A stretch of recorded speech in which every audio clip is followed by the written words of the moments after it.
దరిదాపు 200 సంవత్సరాల మునుపు జరిగిన ఒక యథార్థ ఘటన నేను కొంచెం గుర్తు చేసి వాక్య భాగంలోకి వెళ్ళదలుచుకొని ఉన్నాను. మరి చాలా సంవత్సరాల క్రితము కూడా ఈ ఒక విషయాలు చాలాసార్లు ఈ సంఘంలో నేను పంచుకుని ఉన్నాను. అయితే దరిదాపు 200 సంవత్సరాల పూర్వము మరి రష్యా ప్రాంతంలో, సైబీరియా అనే ప్రాంతంలో జరిగిన సంఘటన. ఇక్కడ ఒక భయంకరమైన అడవిలో ఒక దొంగల ముఠా నివసించేది. వారి పని ఏంటంటే వారు దారి దోపిడీ చేసేవారు. వారు రాత్రుల్లో బయటికి వచ్చి, ఆ అడవి నుంచి బయటకు వచ్చి ఎక్కడైనా మనుష్యులు ప్రయాణం చేస్తుంటే వారి మీద పడి వారి దగ్గర ఉండే వస్తు సామాగ్రి అంతటిని దోచుకొని వారిని చంపేసి వెళ్ళిపోయేవారు. ఈ విధంగా జీవించేవారు.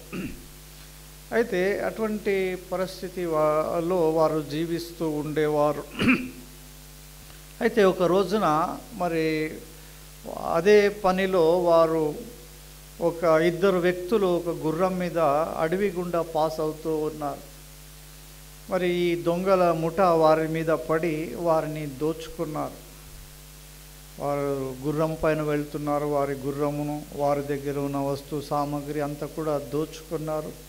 ఆ 2 వ్యక్తులు ఎంతో ప్రాధేయపడ్డారు. అయ్యా, మీరు మా సామాగ్రి అంతటినే తీసుకోండి, పర్వాలేదు, మమ్మల్ని మాత్రము వదిలేయండి, ప్రాణాలతో వదిలేయండి, మమ్మల్ని చంపకండి అంటే వారు వినలేదు. వీరు వెళ్ళి ఎక్కడైనా బయట ప్రపంచానికి మా గుట్టు బయట పెడతారేమో అనే భయంతో వారిద్దరిని నిర్దాక్షిణ్యంగా కాల్చి చంపేస్తారు. కాల్చి చంపేసి వెళ్ళిపోతారు. అయితే ఆ ముఠాకు ఒక నాయకుడు, యవనస్తుడైన నాయకుడు ఉండేవాడు. అయితే వారు దోచుకున్న సామాగ్రిలో ఆ వ్యక్తికి ఒక నూతన నిబంధన దొరికింది. ఆ ముఠా నాయకుడి, ఆ వ్యక్తి ఏం చేశాడంటే, ఆ నాయకుడు ఆ ఒక పుస్తకాన్ని తీసుకున్నాడు. ఆ నూతన నిబంధనని తీసుకొని కాలక్షేపానికి ఏం రాసిందో, ఇది ఏం పుస్తకమో సరే చూద్దామని దాన్ని చదవడము ఆరంభించినాడు. ఆ పుస్తకాన్ని, ఆ నూతన నిబంధనని, ఏదైతే బైబిల్ గ్రంథాన్ని చదువుతూ ఉన్నాడో అతని జీవితంలో కొన్ని మార్పులు జరిగాయి. ఎవరో తనతో మాట్లాడుతున్నట్టుగా తన తప్పులు, తను చేస్తున్న పాపాలు అవన్నీ కూడా మాట్లాడుతున్నట్టుగా, వాటికి ఫలితంగా అతనికి వచ్చే శిక్ష కూడా అతనికి ఆ పుస్తకం ద్వారా తెలుపబడుతూ ఉంది. చదువుతుంటే అతనికి అర్థమవుతూ ఉంది. అంతేకాకుండా ఆ ఒక శిక్ష నుంచి తప్పించుకునే మార్గము కూడా అతనికి ఆ పుస్తకంలో దొరికింది. అయితే మొట్టమొదటిగా అతడు కాలక్షేపానికి తీసి ఏం చదివాడంటే, మొదటి కొరింథీయులకు రాసిన పత్రిక, కొరింథీయులకు రాసిన మొదటి పత్రిక, కొరింథీయులకు రాసిన మొదటి పత్రిక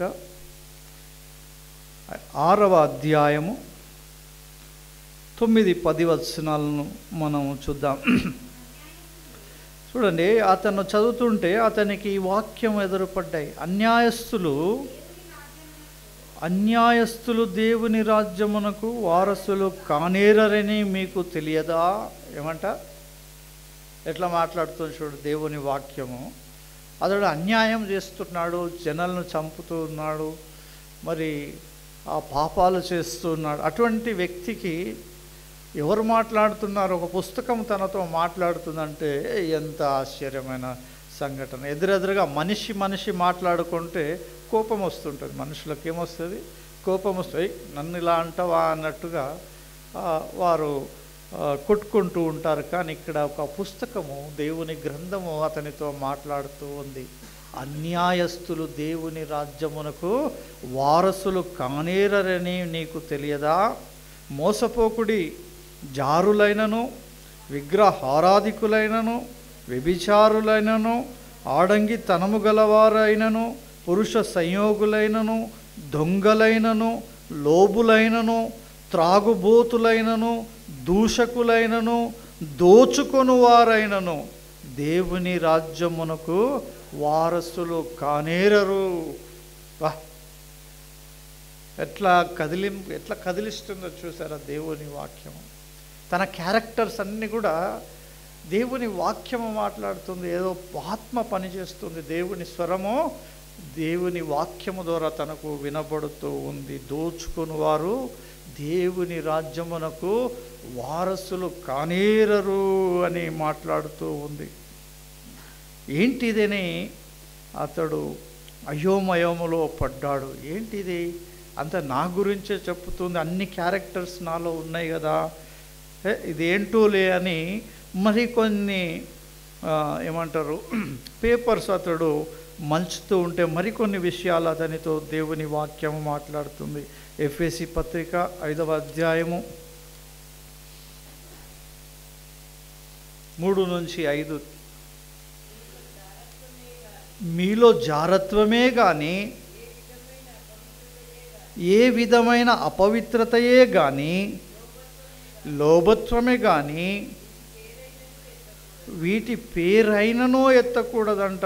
జారత్వము కానీ అపవిత్రత కానీ లోభము కానీ వీటి పేరు కూడా ఎత్తకూడదు. ఇది పరిశుద్ధులకు తగినది. ఇదే ఎత్తకూడదు, ఇదే పరిశుద్ధులకు తగినది. కానీ కృతజ్ఞత వచనమే మీరు ఉచ్చరింపవలెను. మరియు బూతులైనను పోకిరి మాటలైనను సరసోక్తులైనను ఉచ్చరింపకూడదు. ఇవి మీకు తగవు. వ్యభిచారి అయినను అపవిత్రుడైనను విగ్రహారాధికుడైనను లోబి అయినను క్రీస్తు యొక్కయు దేవుని యొక్కయు రాజ్యమునకు హక్కుదారుడు కాడను సంగతి మీకు నిశ్చయముగా తెలియను. అండి దేవుని వాక్యం ఏం చేస్తుంది? అది మాట్లాడుతూ ఉంటుంది, మనతోనే మాట్లాడుతూ ఉంటుంది. మరి చాలా సందర్భంలో దేవుని వాక్యం మనల్ని బలపరుస్తూ ఉంటుంది, ధైర్యపరుస్తూ ఉంటుంది, మనల్ని నిలబెడుతూ ఉంటుంది, మన తప్పులను ఎత్తి చూపుతూ ఉంది, వాటిని సరిదిద్దుకునే పరిష్కారం కూడా చూపుతూ ఉంటుంది. అటువంటి దేవుని వాక్యాన్ని మనమే ఏం చేస్తామో చాలా నిర్లక్ష్యంగా తీసుకుంటాం. విన్నది వింటాము కానీ ఏం చేస్తామో పోతూ పోతూ మందిరంలోనే పెట్టిపోతాం. బాగుండింది ఈరోజు వాక్యం అంటాము కానీ ఆ వాక్యాన్ని మర్చిపోతూ ఉంటాం మన జీవితంలో. కనుక అందుకే దేవుని వాక్యం ఏం చేయాలి? అనుదినము పఠిస్తూ ఉండాలి. ఈ వాక్యం మేము కూడా ఇక్కడ చెప్తూ ఉంటాం గొప్పగా, కానీ మేము కూడా మర్చిపోతూ ఉంటాం. ఇంటికి వెళ్ళిపోయాక మరి జీవితం చాలా బిజీగా మారిపోతూ ఉంటుంది. ఆ పని ఈ పని, డబ్బు, అప్పులు, అది ఇది అని ఎక్కడో జీవితంలో పడిపోతూ ఉంటాం. కాబట్టి దేవుని వాక్యం అనుదినము పఠిస్తుంటే ఎంతో కొంత దేవుడు గుర్తు చేస్తూ ఉంటాడు, మరలా మాట్లాడుతుంటాడు. మొత్తం మర్చిపోయి లోకంలో పడిపోయి నశింపకుండా ఉండాలంటే అనుదినము దేవుని వాక్యము పఠించాలి. ఈ దేవుని వాక్యం ఏం చేస్తుందంటే మన తప్పులను చూపెడుతూ మనల్ని ఎప్పటికప్పుడు సరిచేస్తూ ఉంటుంది, ఎప్పటికప్పుడు మనల్ని నడిపిస్తూ ఉంటుంది. కాబట్టి ఈ రకంగా దేవుని వాక్యము తనతో మాట్లాడుతూ ఉంది. ఎఫెసీ పత్రిక 2వ అధ్యాయం 3వ వచనము, వారితో కలిసి మనమందరమును శరీరము యొక్కయు మనస్సు యొక్కయు కోరికలను నెరవేర్చుకుంటూ ఏమని చెప్తుంది దేవుని వాక్యము? మనమందరము శరీరము యొక్కయు మనస్సు యొక్కయు కోరికలను నెరవేర్చుకొనుచు మన శరీరాశలను అనుసరించి మునుపు ప్రవర్తించుచు కడుమవారి వలె స్వభావ సిద్ధముగా దేవుని ఉగ్రతకు పాత్రులమై ఉంటిమి. ఏం చేస్తున్నామంట? మనము ఏం చేసేవాళ్ళం ఒకప్పుడు? మనం కూడా లోకముతో కలిసిపోయి లోకముతో జీవించే వాళ్ళం. వాళ్ళు తాగుతూ ఉన్నారు, మనము త్రాగాము. వాళ్ళు అబద్ధం ఆడుతున్నారు, అబద్ధం ఆడాము. వారు ఇతరులను మోసం చేస్తున్నారు, మనము చేశాము. వారు దోచుకుంటున్నారు, మనము దోచుకున్నాము. వారు వ్యభిచారం చేస్తున్నారు, మనము చేశాము. రకరకాలమైన పాపములో మనము కూడా వారితో పాలి భాగస్థులమై ఏమయ్యామో దేవుని ఒక ఉగ్రతకు, దేవుని ఒక కోపానికి మనము పాత్రులమై ఉంటిమి. దేవుని ఉగ్రతకు పాత్రులమై ఉన్నామనే విషయాన్ని అతడు కూడా తెలుసుకున్నాడు. అయ్యో, నేను దేవుని ఒక ఉగ్రతకు పాత్రుడనా? నేను దేవుని చేత శిక్షింపబడతానా? అంతవరకు దేవుడిని ఎరగనివాడు, దేవుణ్ణి మర్చిపోయినవాడు. మరి అటువంటి వ్యక్తికి దేవుని వాక్యము ఎన్నో విధాలుగా ఆయనతో మాట్లాడుతూ ఉంది. ఇంకా చూడాలంటే రోమాపత్రిక 3వ అధ్యాయము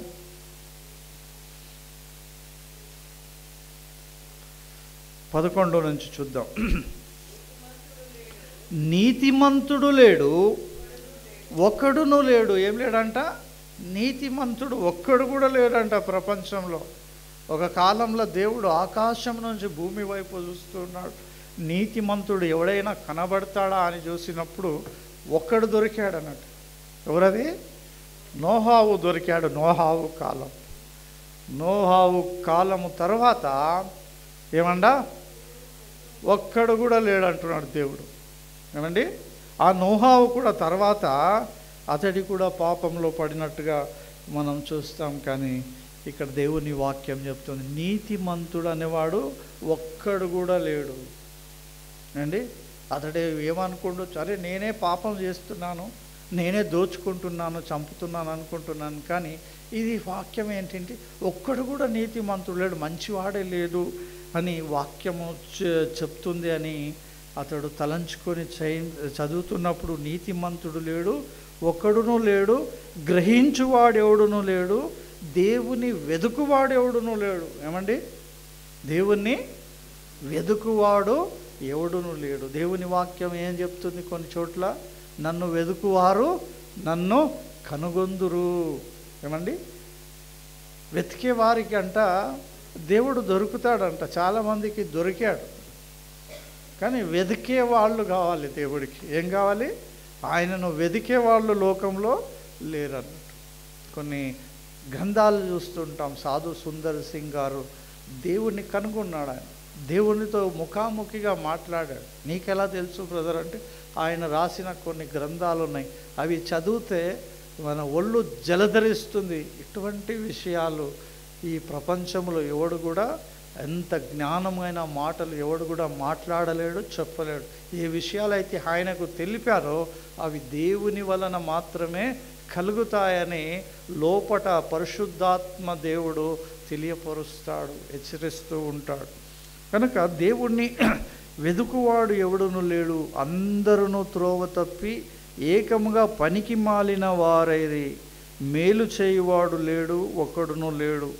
వారి గొంతుక తెరిచిన సమాధి, తమ నాలుకతో మోసము చేయుదురు. వారి పెదవుల క్రింద సర్ప విషమున్నది, వారి నోటి నిండా శపించుటయో పొగయో ఉన్నది. ఏం చూస్తున్నాం మనము లోకంలో? జనులను శపించుకొనుట, పొగ తీర్చుకొనుట, దూషించుకొనుట, బూతులు మాట్లాడుకుంటా, ఒకరినొకరు అసహించుకొనుట. అందరూ పైకి బాగానే కనపడతారు, ఎంత బాగా నటిస్తుంటారో మనుషులు ఒకరినొకరు కలిసినప్పుడు. ఎంత ఒకరినొకరు ప్రేమించుకున్నట్టు కనపడతారు. కానీ వారి హృదయంలో ఏముంటుంది? సర్ప విషయం ఉందంట. ఏముంది? సర్పానికి ఉన్న విషయము వారి హృదయములో ఒకరి పట్ల ఒకరికి దాగి ఉందంట. వారి పెదవులు కింద సర్ప విషయం ఉంది. వారి నోటి నిండా శపించుటయు పొగయు ఉన్నాయి. రక్తము చిందించుటకు వారి పాదములు పరిగెత్తుచున్నవి. నాశనమును కష్టమును వారి మార్గములో ఉన్నాయి. శాంతి మార్గము వారు ఎరుగరు. వారి కన్నుల ఎదుట దేవుని భయము లేదు. ఇటువంటి విషయాలు అతడు చదివి చాలా కదిలింపబడుతూ ఉన్నాడు, వణుకుతూ ఉన్నాడు. ఏంట్రా ఇది? నా జీవితాన్ని ఎవరికి తెలియదు, ప్రపంచానికి తెలియకుండా చేసే పనులన్నీ కూడా ఏమండి, ప్రపంచంలో ఎవరికీ తెలియని చేసే పనులన్నీ కూడా ఎవరు చూస్తున్నారు? నువ్వు అంధకారంలో చీకటి గదిలో చేసే పనులు కూడా దేవుడు చూస్తూ ఉంటాడు. నువ్వు ఎవ్వరికి తెలియదని అనుకుంటూ ఉంటాం మనం, కానీ దేవుడు చూస్తూ ఉంటాడు. ప్రతి వారి జీవితము ఏంటంటే ఈ బైబిల్ గ్రంథం అంటే ఏం తెలుసా? బైబిల్ గ్రంథం అంటే మన లైఫ్ హిస్టరీ అన్నట్టు. ఎవరి లైఫ్ హిస్టరీ? మన లైఫ్ హిస్టరీ ఇది మనం చరిత్రల వాళ్ళ ఇజ్రాయేల్ గురించి వాళ్ళ గురించి వీళ్ళ గురించి రాసింది అనుకుంటాం, కానీ కాదు. నిన్ను గురించి నువ్వు తెలుసుకోవాలి, నిన్ను గురించి నువ్వు అర్థం చేసుకోవాలి, నిన్ను గురించి నువ్వు తెలుసుకోవాలంటే ఏం చేయాలి? బైబిల్ గ్రంథం చదివినప్పుడు నువ్వేంటో నీకు అర్థమవుతుంది, నీ జీవితం ఏంటో నీకు అర్థమవుతుంది, నీ గమ్యం ఏంటో నీకు అర్థమవుతుంది, నువ్వు ఎక్కడికి వెళ్ళబోతున్నావో నువ్వు తెలుసుకుంటావు, రాబో ఉగ్రత నుంచి తప్పించుకుంటావు. ఎప్పుడైతే దేవుని వాక్యాన్ని చదివి దాన్ని ఏం చేస్తావో, అనుసరిస్తావో, నీ గమ్యము మారి నీవు దేవుని రాజ్యానికి చేర్చుకుంటావు. మీరు వినువారు మాత్రమై ఉండి మిమ్మును మీరు మోసపుచ్చుకొనకుండా ఏం చేయాలంట? విన్న వాక్యమును అనుసరించువారై ఉండాలని మొదటి ఆదివారం మనం హెచ్చరింపబడ్డాం. ఇక్కడనే పడ్డామా? ఈ నెలలో మొదటి ఆదివారము ఇవే వాక్యాలు దేవుడు మాట్లాడు. మీరు వినువారు మాత్రమే ఉండి మిమ్మల్ని మీరు మోసపుచ్చుకొనకుండా దేవుని వాక్యమును అనుసరించి నడుచుకుని వారై ఉండు అని చాలా స్పష్టంగా దేవుడు మనతో మాట్లాడి ఉన్నాడు. కనుక తన జీవితంలో విషయాలన్నీ కూడా అతనికి ఈ రకంగా దేవుడు మాట్లాడుతూ ఉన్నాడు. తర్వాత అతడు ఇంకా మొదటి కొరింథీయులకు రాసిన పత్రికలో 11వ వచనం చదువుదాం.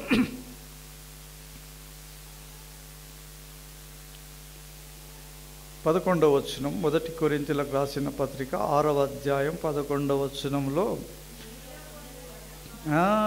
మీలో కొందరు అట్టివారై ఉంటిరి గాని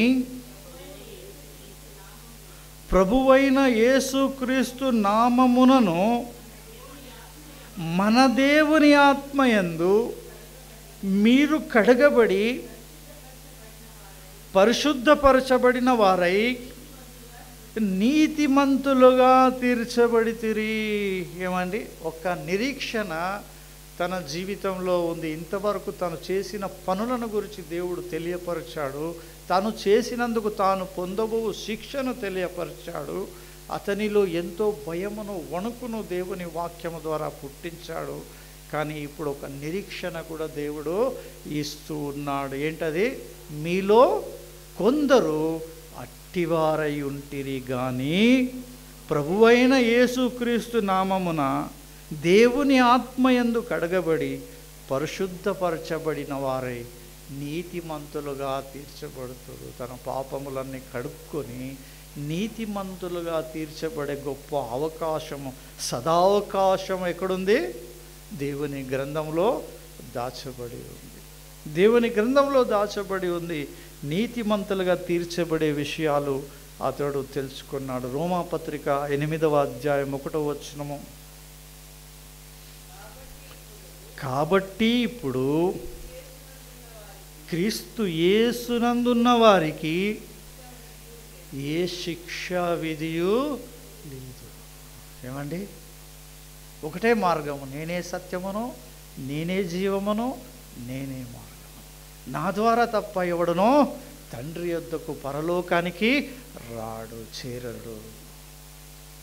నా క్రీస్తులో ఉన్నవాడికి ఎటువంటి శిక్షా విధియు లేదు. పాట పాడాము, 7 ఏండ్ల కాలము ఏమంట, లోకం మీద శ్రమ రాబోతుంది. ఆ 7 ఏండ్లు పరిశుద్ధులకు విందైపోతుంది. ఏమండి, 7 ఏండ్ల లోకం మీద భయంకరమైన శ్రమ రాబోతుంది. కొంత టైంలోనే రాబోతూ ఉంది. మనం అప్పటిదాకా జీవించుంటామో లేదో తెలియదు, కానీ చాలా త్వరగా ప్రపంచమంతా కూడా సిద్ధపడుతుంది క్రీస్తు రాకడ. ప్రపంచంలో ఒక నియంత పరిపాలించడానికి రాబోతూ ఉన్నాడు. క్రూరమైన వాడు మనుషులకు పెట్టే హింస అంత ఇంత కాదు. దేవుని ఉగ్రత కూడా కుమ్మరించబడుతూ ఉంటుంది. ఆ కాలంలో మనుష్యులు ఏమంట, మరణమును వెతుకుదురు కానీ ఆ మరణము కూడా దూరం అయిపోతుందంట. ఇట్లా చావలేరు, ఇటు బతకలేరు. భయంకరమైన హింస కాలం ఒకటి రాబోతూ ఉంది. ఆ హింసను తప్పించుకోవడానికి ఎవరు కావాలి? యేసుక్రీస్తు కావాలి. క్రీస్తు యేసునందు ఉన్న వారికి ఏ శిక్ష విధియో లేదు. 4వ వచనం అదే అధ్యాయం. చదవండి.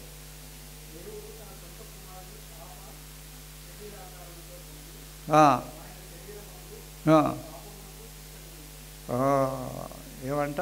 దేవుడు తన సొంత కుమారుని ఏ శరీరంతో పంపాడంట? ఏ శరీరం అన్నది? పాప శరీరం. ఎందుకు ఈ శరీరం పాప శరీరం అయింది? ఇది ఆదాము పాపము చేసి నీతిని కోల్పోయాడు. ఆదాము ద్వారా మనం పుట్టాము కాబట్టి ఈ శరీరమే పాప శరీరముతో పుట్టాము. ఈ శరీర ఆకారమే పాపంతో నింపబడింది. అందుకే అంటున్నాడు తన సొంత కుమారుడు ఎవరో? యేసుక్రీస్తు ప్రభువుని మానవుల శరీరాకారముతో ఆయన పంపించి నీకు నాకు మనందరికీ రావాల్సిన శిక్ష, ఆ రోజున చదువుతున్న తనకు కూడా రావాల్సిన శిక్ష విధి ఎవరికి వేశాడంట?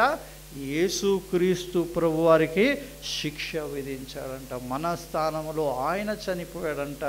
మన ఆ నరక వేదన యేసుక్రీస్తు ప్రభు పొందుకున్నాడట. మనల్ని క్షమించేశాడంట. కల్వరి శిలువ పైన ఆయన అన్న మాటలు ఏంటంటే, తండ్రి వీరేమి చేయుచున్నారో వీరెరుగరు గనుక వీరిని క్షమించు. హల్లెలూయా. ఏమండి, ప్రపంచంలో ఏ వ్యక్తి కూడా ఈ మాట అనలేదు. ఎందుకు? కొందరు యేసు ప్రభుని ఎందుకు లైక్ చేస్తారంటే, హిందువులు, కట్టర్ హిందువులు కూడా కొందరు సాక్ష్యాలు మనం విన్నప్పుడు వారు చెప్తూ ఉంటారు, యేసు ప్రభువులో ఉండే ఆ కరుణామయ ఇక్కడ ఆయన చూపించాడు, ఆయన చెప్పిందే చేశాడు, అందుకే యేసు ప్రభు అంటే మాకు ఇష్టం అని చాలామంది క్రైస్తవులు కాని వారు కూడా చెప్తూ ఉంటారు. ఆయనలో ఉండే దయా కరుణ గుణము ఏ దేవతలలో లేదంటుంటారు. కనుక మంచి తనకు ఒక మంచి సొల్యూషన్ అనేది దొరికింది అన్నట్టు ఆ వ్యక్తికి కదా. మనము కూడా ఒకప్పుడు అట్టివార ఇంటి టైటస్ తీతుకు రాసిన పత్రిక 3వ అధ్యాయము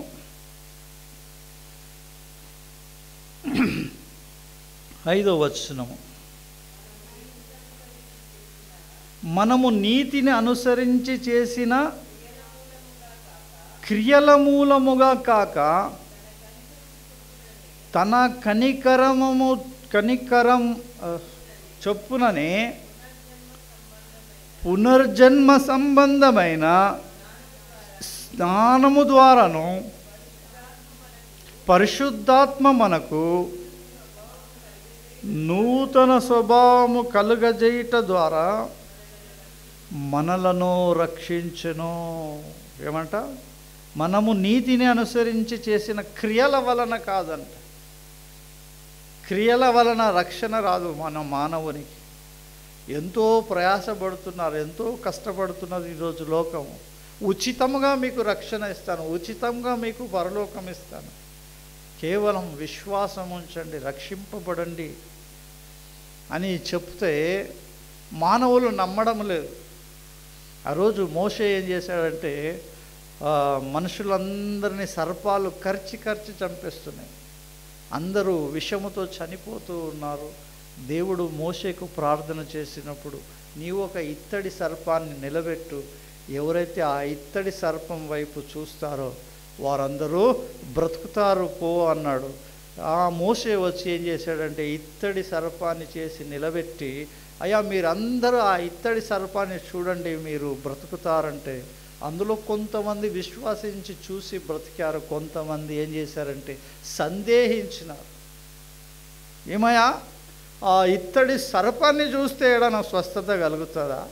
ఒక మందో, ఒక జడిబూటియో, ఒక టానికో, ఒక ట్యాబ్లెటో ఏదో ఇస్తే దాని ద్వారా స్వస్థత కలుగుతుంది, బ్రతుకుతాము. కానీ కేవలం ఆ ఇత్తడి సర్పాన్ని చూస్తే బ్రతుకుతామా అని సందేహించిన వాళ్ళంతా చచ్చిపోయినారు. ఎవరైతే విశ్వాసం ఉంచి చూశారో వాళ్ళు మాత్రం బ్రతికారు. వాళ్ళను పోయి అడిగితే వాళ్ళు ఏమంటారు, ఏంటయ్యా ఎలా బ్రతికారు మీరంటే, మోషే చెప్పాడు, ఆ ఇత్తడి సర్పాన్ని విశ్వాసం ఉంచి చూడమన్నాడు, చూసాము బ్రతికాము. ఎలా బ్రతికారు? అందులో నుంచి ఏమైనా మందు వచ్చిందా అంటే లేదండి, ఏమి రాలేదు. ఏమైనా వెలుగొచ్చిందా అంటే లేదండి, ఏమీ రాలేదు. ఏమొచ్చింది? ఏమీ రాలేదు. వాస్తవాన్ని దేని ద్వారా బ్రతికారు? దేవుని మాట ద్వారా బ్రతికారు. దేవుని మాట పైన విశ్వాసం ఉంచి బ్రతికారు. ఈరోజు కూడా అంతే. సిలువ వేయబడిన యేసు వైపు చూడండి, విశ్వాసం ఉంచండి, రక్షింపబడండి, మీ మనసులు మార్చుకోండి, మీ జీవితాన్ని మార్చుకోండి, పరలోకం చేరండి అంటే అవంతా వద్దు. కానీ 40 రోజులు ఏం చేస్తారు? చెప్పులు లేవు ఏమండి, కాళ్ళలో సరిగా ఒక పూట తిండినే ఉంది, నేల మీద పండుకోవాలి, చెప్పులు లేకుండా నడవాలి, ఎంతో దూరం ఏదో ఒక మూట కట్టుకొని మోసుకొని పోవాలి, ఎంతో కాయాసపడి తిరిగి వస్తున్నారు. జీవితం మారిందా? లేదే. చాలామంది ఏం చేస్తారు, వస్తూ అక్కడ అది మూటను ఏదో ఇరుముడిని సమర్పిస్తూ ఉన్నారు, వస్తూ బండిలోనే త్రాగుకుంటూ వస్తున్నారు, యాక్సిడెంట్లు అయిపోయి చచ్చిపోతూ ఉన్నారు. చాలా కేసులు ఉన్నాయి అటువంటి. ఒక స్నేహితుడు ఉండే, వాడు మెకానిక్, చనిపోయినాడు. కానీ వాడు ఇట్లనే వెళ్ళి సికింద్రాబాద్ స్టేషన్లో కాలు పెట్టంగానే అక్కడనే బాటిల్ తీసుకొని అక్కడనే తాగి వస్తుండే. ఇన్ని రోజులు అణుచుకున్నది ఒకటే రోజున అతడు. అటువంటి భయంకరమైన పరిస్థితులు. మనస్సు మారకుండా నీవు ఎన్ని క్రియలు, నీతి క్రియలు చేసినా, నువ్వు ఎంత కష్టపడినా ఏది కూడా మానవుని జీవితంలో మారదు. అందుకే యేసు ప్రభు వారు కానీ వీళ్ళు అపోస్తులు కానీ ఏమన్నారంటే, మీరు మనస్సు మార్చుకోండి. ఏంటండి? మీ మనస్సు మార్చుకొని ఏం చేయాలి? బాప్తిసము తీసుకోండి. మీ మనస్సు మార్చినప్పుడు మీ ఒక గుణలక్షణాలు కూడా మారిపోతూ ఉంది. అందుకే అంటున్నాడు, మనము నీతిని అనుసరించి చేసిన క్రియల మూలముగా కాక తన కనికరము చొప్పున పునర్జన్మ సంబంధమైన స్నానం. పునర్జన్మ సంబంధమైన స్నానం అంటే బాప్టిజం అనుకోండి. ఏమండి? పునఃస్థితి స్థాపన. ఎప్పుడైతే నీ మనసు మారి నీవు బాప్టిజము తీసుకుంటావో అప్పుడు పునఃస్థితి స్థాపన అంటే, ఈ లోకంలో ఆదామవ్వలు పాపము చేయకముందు, లోకంలో పాపము ప్రవేశించకముందు వారు ఏ విధంగా బ్రతికారో, ఆదామవ్వలు దేవునితో సన్నిహితంగా బ్రతికారు. ఏ భయము లేదు వారి జీవితంలో. దేవుడంటే భయం లేదు వారికి. దేవుడంటే ఒక తండ్రిగా చూశారు. ఒక తండ్రితో కూర్చొని పిల్లలు ఎలా సహవాసం చేస్తారో అలా సహవాసం చేసేవాళ్ళు, దేవునితో ముచ్చటించుకునేవారు. అటువంటి పరిశుద్ధమైన పరిస్థితి ఉండేది. ఎప్పుడైతే నీవు నీ పాపాలను క్రీస్తు ఒక సిలువను చూసి ఒప్పుకొని నీవు విడిచిపెట్టి మారు మనసు పొంది బాప్తిసము పొందుకుంటావో, రక్షణ పొందుకుంటావో, తిరిగి ఆ పునఃస్థితి స్థాపన కొరకు రిజిస్టర్ చేయబడుతూ ఉన్నాం. ఏమండి? 2 సార్లు బాప్టిజం తీసుకున్నా, ఏమీ మారలే. ఎట్లున్నాను అట్లనే ఉన్నాను. ఏమండి? కాకపోతే ఏం జరిగింది? ఆ స్థితి ఒకరోజు రాబోతుంది, దాందులో నీ పేరు లిఖించబడింది. యేసుక్రీస్తు వచ్చినప్పుడు నీ శరీరం ఏమైపోతుంది? రెప్పపాటున మారిపోతుంది. ఆ పునఃస్థితి స్థాపన ద్వారాను పరిశుద్ధాత్మ మనకు నూతన స్వభావము కలుగజేయుట ద్వారాను మనలను రక్షించును. ఈ రకంగా ఈ విషయాలన్నీ కూడా తన జీవితంలో గొప్ప మార్పును తీసుకొచ్చాయి. ఎక్కడైతే సొల్యూషన్, అతని తప్పులు తెలుసుకున్నాడు, ఆ తప్పులకు వచ్చే శిక్షను కూడా తెలుసుకున్నాడు. వాటి నుంచి విడిపింపబడే ఒక పరిష్కారం కూడా బైబిల్ గ్రంథం ద్వారా అతడు తెలుసుకొని ఏం చేశాడంటే వెంటనే మారు మనసు పొందాడు. వెంటనే మోకరించి కన్నీరు విడిచి ప్రార్థన చేస్తున్నాడు, అయ్యా నన్ను క్షమించు అని. తన ముఠాలో కొందరు సభ్యులను తీసుకొని వెళ్ళిపోయి అతడు ప్రభుత్వానికి లొంగిపోయినాడు అన్నట్టు. అయ్యా మాకు రావాల్సిన శిక్ష, మేము ఎందరినో చంపాము, ఎందరినో దోచుకున్నాం, మాకు రావాల్సిన శిక్ష మరణము, అవసరమైతే మమ్మల్ని చంపండి పర్వాలేదు అని వారిలో గొప్ప మార్పును దేవుని వాక్యము తీసుకొని వచ్చింది. తర్వాత వారి జీవితం క్రీస్తుకు సమర్పించుకొని వారు సేవ చేశారు. గొప్ప సేవ చేసినట్టుగా పుస్తకాల్లో రాయబడింది. ఆ పుస్తకంలో కరెక్ట్. కాబట్టి ప్రభునందు ప్రియ దేవుని వాక్యం ఎంత గొప్ప పని చేస్తుంది. ఎప్పుడైతే మనము ఆ వాక్యాన్ని నమ్మి దాని ద్వారా కదిలింపబడతామో మనము వెంటనే ఒక గొప్ప తీర్మానము తీసుకొని నేను ఈ విధంగా జీవిస్తాను ప్రభువా, నాకు సహాయం చేయమని ముందుకు నడిచినప్పుడు గొప్పగా ఆశీర్వదింపబడతాం. మరి 12వ వచనంలో పరిశుద్ధుడైన పౌలు అంటున్నాడు, అన్నిటి యందు నాకు స్వాతంత్రము కలదు కానీ అన్నీయో చెయ్యదగినవి కావు. అన్నిటి యందు నాకు స్వాతంత్రము కలదు కానీ నేను దేని చేతను లోబర్చు కొనబడ నొల్లను. ఏమంటున్నాడు? మనకేమైనా ఆదివారం చర్చికి వచ్చాం, ఇక్కడి నుంచి పోయిన తర్వాత ఎవరు చూస్తారు మనల్ని? ఎవరు చూడరు. మనకి ఇష్టం వచ్చినట్టుగా బ్రతకొచ్చు. మనల్ని ఎవరైనా అడుగుతారా, నువ్వు ఎందుకు ఇలా బ్రతుకుతున్నావు, ఎందుకు ఎలా చేస్తున్నావు? అన్నిటికీ స్వాతంత్రం ఉంది, అన్నీ చేయొచ్చు, కానీ చెయ్యదగినవి కావు అంటున్నాడు దేవుడు. స్వాతంత్రం ఉందని నీవు చేయడానికి వీలు లేవు. ఎందుకంటే నీవు క్రీస్తు యేసుకు దాసుడు అయ్యావు. ఈ లోకం నుంచి స్వాతంత్రం పొందుకున్నావు, కానీ నీవు ఇప్పుడు క్రీస్తుకు దాసుడయ్యావు. క్రీస్తు వాక్యానికి ఫాలో కావడానికి నీవు బద్ధుడయ్యావు. క్రీస్తు యేసు ధర్మశాస్త్రానికి ఇప్పుడు నీవు కట్టుబడి ఉన్నావని తెలుసుకోవాలి. అన్నిటి యందు నాకు స్వాతంత్రం కలదు కానీ అన్నిటినీ చేయదగినవి కావు. అన్నిటి యందు నాకు స్వాతంత్రం కలదు కానీ దేని చేత నేను లోబర్చుకొనబడనొల్లను. ఏమండి, కొన్నిసార్లు ఏం చేస్తాయి మనల్ని? మన పరిస్థితులను లోబర్చుకుంటాయి. మన పరిస్థితులకు లొంగిపోతాం. మనం మంచి క్రైస్తవులు కూడా లొంగిపోతూ ఉంటారు.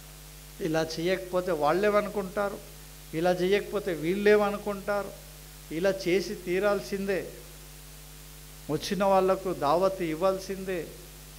కొన్ని విషయాలు తప్పిపోతూ ఉంటాం, సరెండర్ అయిపోతూ ఉంటాం పరిస్థితులకు.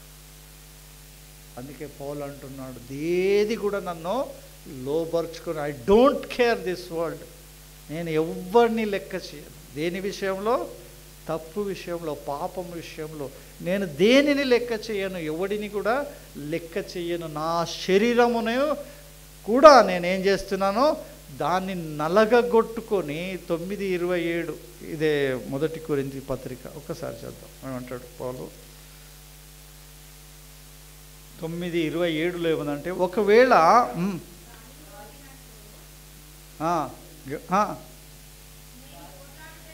నేను పోట్లాడుట లేదు, కానీ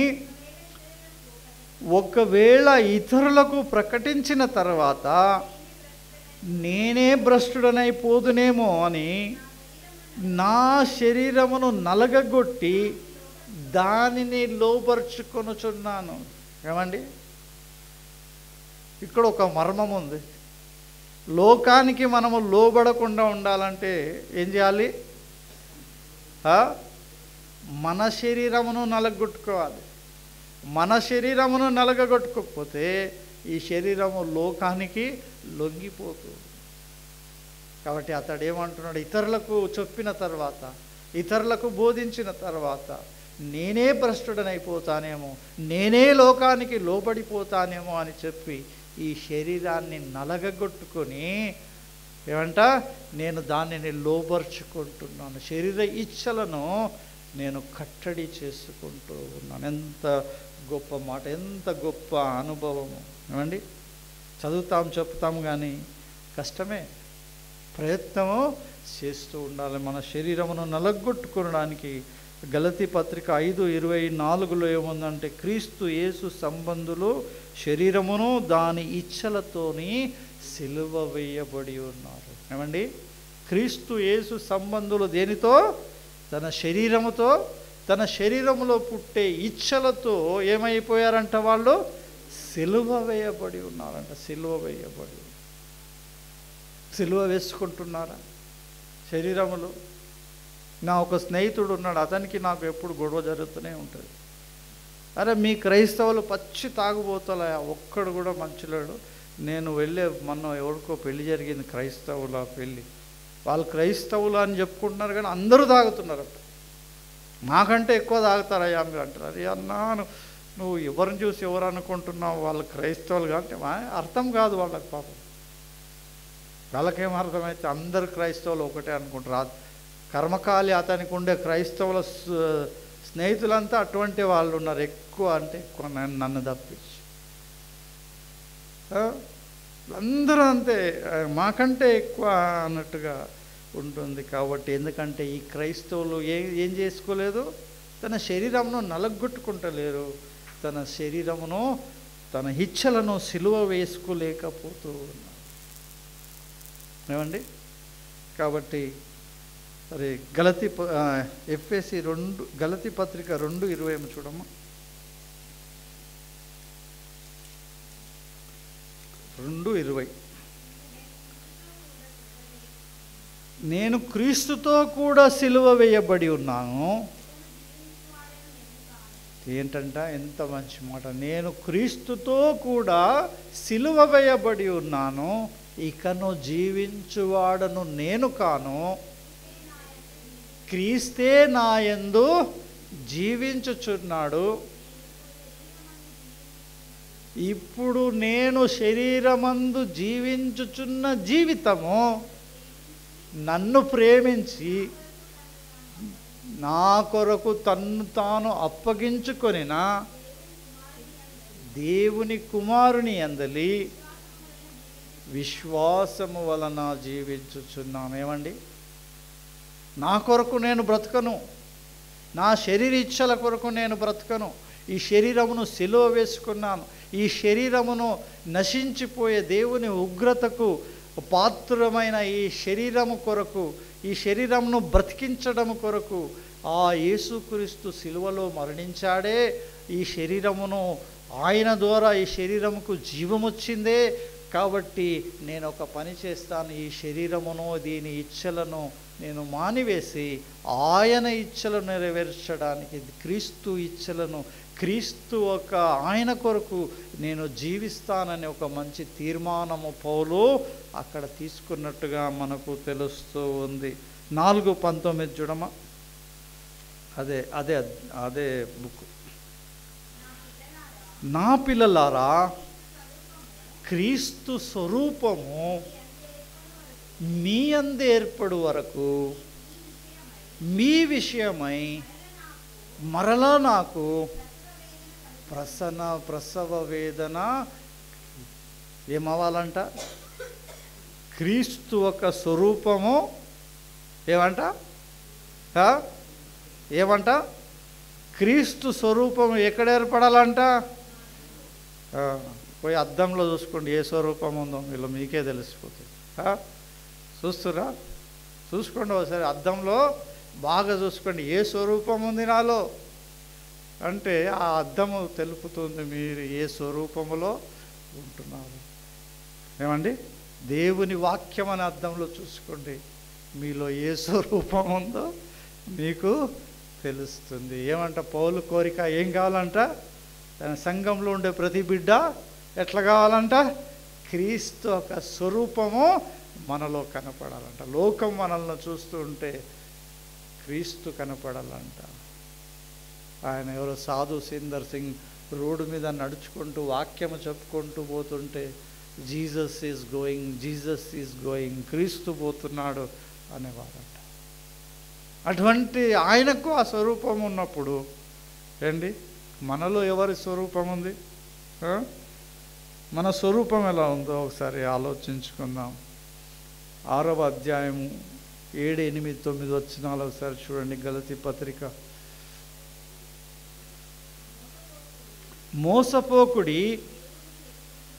మోసపోకుడి దేవుడు వెక్కిరింపబడడు.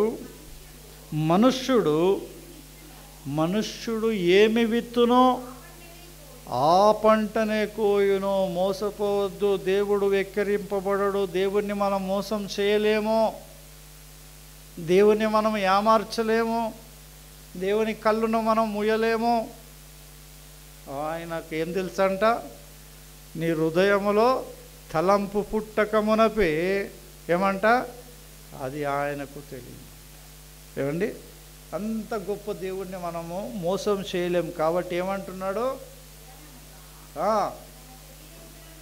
తన శరీరేచ్ఛలను బట్టి విత్తువాడు తన శరీరము నుండి క్షయమును పంట కొని, క్షయమైపోయి నాశనమైపోయే పంట.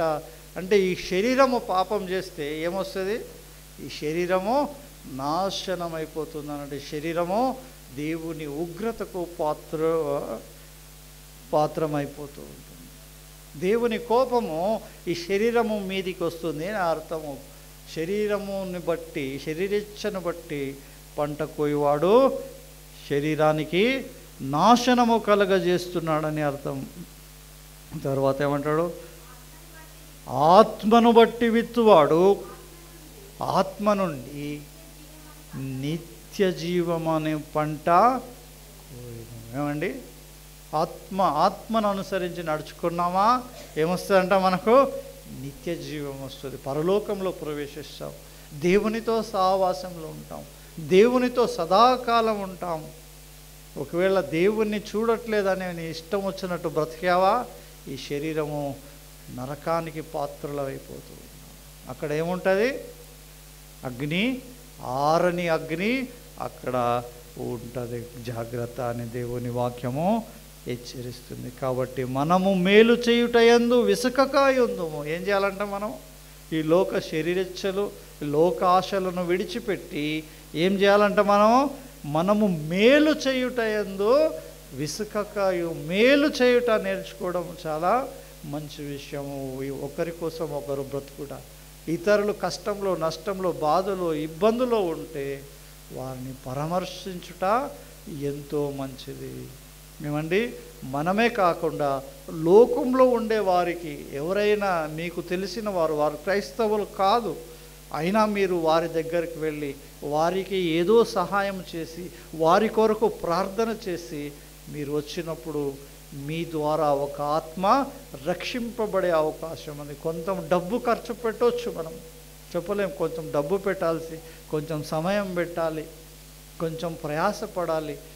ఇవన్నీ చేసినప్పుడు ఇతరులు రక్షింపబడినప్పుడు దేవుడు మరి నీ పేరుని ఎక్కడ రాసుకుంటాడో? పరలోకంలో గ్రంథమందు రాసుకుంటాడు. ఒక దినమున ఏమంట? మనము అలయక మేలు చేసితిమని తగిన కాలమందు పంట కోతుము. తగిన కాలమందు నీకు బహుమానము ఉంది. మీ ధనమును ఎక్కడ దాచుకోవాలి? పరలోకంలో దాచుకోమన్నాడు దేవుడు. అంటే దేవుని రాజ్యం కొరకు ఖర్చు పెట్టే ప్రతి పైసా ఏమవుతుందంట? పరలోకంలో వడ్డీతో సహా జమ అవుతుంటుందంట. ఇంకా ప్రభువునందు ప్రియమైన దేవుని పిల్లరా, ఈ రకంగా మనం దేవుని వాక్యమును నేర్చుకొని దాని ప్రకారము ప్రవర్తించుని వారునై ఉందాం. తర్వాత వచనాలు ఏం చెప్తున్నాయంటే, భోజన పదార్థములు కడుపునకు, కడుపు భోజన పదార్థములకు నియమింపబడి ఉన్నవి, దేవుడు వాటిని నాశనము చేయును. దేహము జారత్వము నిమిత్తము కాదు కానీ ప్రభువు నిమిత్తమే, ప్రభువు దేహము నిమిత్తమే. దేవుడు ప్రభువును లేపెను, మనలను కూడా తన శక్తితో లేపును. ఏమంట? ఈ దేహము దేని కొరకు దేవుడు ఇచ్చాడంట? దేవుణ్ణి మహిమపరచడానికి, దేవుణ్ణి ఆరాధించడానికి. ఒక దేవుని ఆలయముగా ఈ శరీరం ఉంది. ఈ శరీరమును దేని కొరకు ఉపయోగించుకోవాలి? దేవుణ్ణి మహిమపరచడానికి ఎప్పుడైతే ఉపయోగించుకుంటావో, మరి దేవుడు యేసుక్రీస్తు చనిపోయాడు, సమాధి చేయబడ్డాడు, 3వ దినమున లేపబడ్డాడు. ఏ విధంగా అయితే యేసుక్రీస్తు లేపబడ్డాడో అదేవిధంగా ఏమంటాడు దేవుడు? మీరు చనిపోయినను తిరిగి బ్రతుకుదురు, తిరిగి లేపబడుదురు అనే మంచి ఒక నిరీక్షణ మాటలు పౌలు రాస్తూ ఉన్నాడు. మీ దేహమును క్రీస్తుకు అవయములై ఉన్నవి అని మీరు ఎరగరా? ఏమంట? మన దేహం ఏమంట? క్రీస్తుకు అవయములై. రోమపత్రికలో నేను రెఫరెన్స్కి పోను, మన టైం అయిపోతుంది కాబట్టి. రోమ 6:19 ఏం రాసిందంటే, ఒకప్పుడు మీరు మీ దేహం అవయములను దేని కొరకు వాడుకున్నారంటే శరీరేచ్ఛల కార్యములకు ఈ మీ శరీర అవయములను వాడుకొని ఉన్నారు. అయితే ఇప్పుడు ఇదే అవయములను మీరు తీసుకొని క్రీస్తు ఒక మహిమ కొరకు వాడుకోమని అక్కడ రాయబడింది. క్రీస్తు ఒక పని కొరకు వాడుకోమని అక్కడ రాయబడి ఉంది. కనుక ఏమంటాడు తర్వాత, నేను క్రీస్తు యొక్క అవయములను తీసుకుని వేశ్య యొక్క అవయములుగా చేయుదునా? అదెంత మాత్రమునో తగదు. వేశ్యతో కలిసి కొనువాడు దానితో ఏకమై ఉన్నాడని మీరు ఎరగరా? వారిద్దరూ ఏక శరీరమై ఉందరు అని మోషే చెప్పుచున్నాడు కదా. అటువలే ప్రభువుతో కలిసి కొనినవాడు ఆయనతో ఏకాత్మ అయి ఉన్నాడు. జారత్వమునకు దూరముగా పారిపోవుడి. మనుష్యుడు చేయు ప్రతి పాపమును దేహమునకు వెలుపలుగా ఉన్నది, కానీ జారత్వము చేయువాడు తన సొంత శరీరమునకు హానికరముగా పాపము చేయుచున్నాడు. ఏమండి, ఇది మరొక పాపమును దేవుడు గట్టిగా ఒక్కి నొక్కాణించి చెప్పినాడు ఈ బైబిల్ గ్రంథములో. మరి ఆయన ఏమంటారు, 10 కమాండ్మెంట్స్ 10 ఆజ్ఞల్లో కూడా 4వ ఆజ్ఞ ఏంటంటే మీరు వ్యభిచారింపకూడదు అని చెప్పాడు. వ్యభిచారింపకూడదు. యేసు ప్రభు ఆ మాటలు ఎత్తుకొని గట్టిగా చెప్పాడు. ఏమంటే మీరు వ్యభిచారింపకూడదు. మనుష్యుడు బయట చేసే పాపాలన్నీ కూడా బయట చేస్తున్నారు, కానీ మీరు మీ శరీరముతో చేసే పాపాలు ఏం చేస్తాయంట? మీ శరీరమునకు కూడా హాని కలుగు. అది మిమ్మల్నే మోసం చేస్తుంది. జారత్వము, వ్యభిచారం అనే పాపం ఏం చేస్తుందంట? అది మిమ్మల్నే మోసం చేస్తుంది. మీ శరీరమును ఏం చేస్తుందంట? అది నాశనము వైపుకి నడిపిస్తుంది. మీ శరీరమునకు హానికరముగా పాపము చేయుచున్నారు. కొన్ని మాటలు ఒక 3 వచనాలేమో చూసుకొని ముగించుకుందాం. మరి ఏంట సామెతల గ్రంథం 5వ అధ్యాయము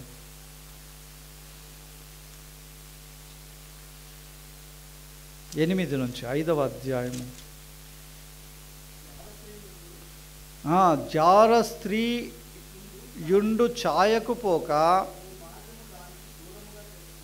నీ మార్గము దానికి దూరముగా చేసుకును. ఎంత మాట! ఇక్కడ పురుషుడైతే స్త్రీ అనుకోనవలను, స్త్రీ అయితే పురుషుడు అనుకొనవలను. జార స్త్రీ యందు ఛాయకు పోక నీ మార్గము దానికి దూరముగా చేసుకునము. దాని ఇంటి వాకిట దగ్గరకు వెళ్ళకుము. వెళ్ళిన ఎడల పరులకు నీ యవ్వన బలమును, క్రూరులకు నీ జీవిత కాలమును ఇచ్చివేతు. ఎంత స్పష్టంగా దేవుడు రాశాడు. అంటే వ్యభిచారం అనే పాపము మనిషిని ఏం చేస్తుందంట?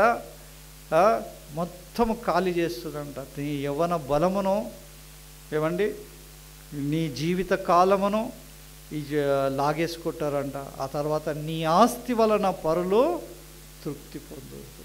నీ ఆస్తి వలన ఎవరు పొందుతారు? పరులు. నీ ఆస్తి అంతా ఖాళీ అయిపోతుంది. నీ కష్టార్జితము అన్యుల ఇల్లు చేరును. ఏమండి, మన కష్టార్జితము అన్యుల ఇల్లు చేరుతుందంట. తుదకు నీ మాంసము, నీ శరీరము క్షీణించినప్పుడు అయ్యో ఉపదేశము నేను ఎట్లా త్రోసివేసి తిని, నా హృదయము గద్దింపునట్లు తృణీకరించెను అని లబోదిబో కొట్టుకుంటూ ఉంటారు. ఏమండి, ఇవన్నీ మోసపోయిన తర్వాత ఏమంట?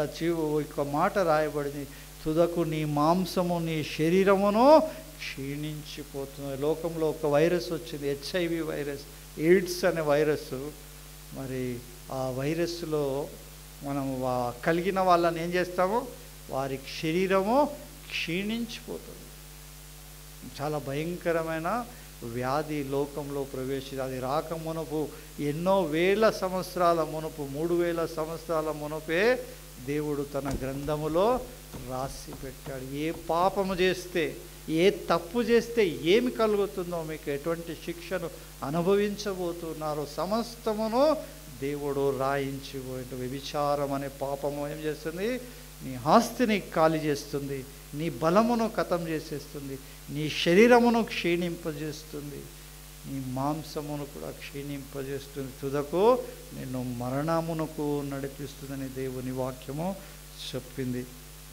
కనుక మీ దేహము 19వ వచనములో మీ దేహము దేవుని వలన మీకు అనుగ్రహింపబడి మీలోనున్న పరిశుద్ధాత్మకు ఆలయమై ఉన్నదని మీరు ఎరగరా, మీరు మీ సొత్తు కారు. ఏమంట? మీ దేహము ఎవరి వలన అనుగ్రహింపబడింది? దేవుని వలన అనుగ్రహింపబడి ఏమంట? పరిశుద్ధాత్మకు ఆలయమైనది. మీ 3:16 ఏముంది? 1 కొరింథీ పత్రిక, మీరు దేవుని ఆలయమై ఉన్నారని, దేవుని ఆత్మ మీలో నివసించుచున్నాడని మీరెరగరా. ఏమండి? ఎప్పుడైతే మనము మారు మనసు పొందుకున్నామో, ఎప్పుడైతే బాప్తిసము పొందుకున్నామో, మనం ఏమైపోయాము? ఈ దేహము పైన హక్కు క్రీస్తుది. ఈ దేహము దేవుని మహిమ కొరకు, ఇది దేవుని ఇల్లుగా మారిపోయింది. ఇక్కడ ఈ చర్చిలో లేడు దేవుడు. ఎక్కడున్నాడో?